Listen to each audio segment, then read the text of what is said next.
ಎಲ್ಲರಿಗೂ ನಮಸ್ಕಾರ. ಗಣಪನ ಕಥೆಯ ಡೈಲಿ ವ್ಲಾಗ್ಸ್ಗೆ ಮತ್ತೆ ಸ್ವಾಗತ.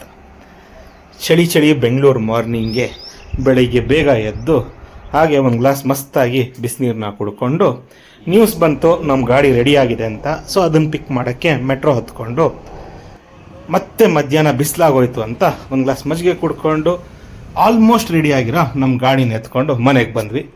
ಮನೆಗೆ ಬಂದರೆ ನಮ್ಮ ಮೇಡಮ್ ಅವರು ಮಸ್ತಾಗಿರೋ ಚಪಾತಿ ಮತ್ತು ಸರ್ಸೋದ ಸಾಗನ್ನ ಮಾಡಿಟ್ಟಿದ್ರು. ಹಾಗೆ ಇವತ್ತು ಸಂಡೇ ಅಲ್ವಾ, ಕ್ಲೀನಿಂಗ್ ಎಲ್ಲ ಮಾಡಿ ಮುಗಿಸ್ಕೊಂಡು ಕೂತ್ಕೊಂಡಾಗ ಕಚೋರಿ ಸಮೋಸ ಅಂತ ಕೂಕ್ಕೊಂಡು ಬಂದರು.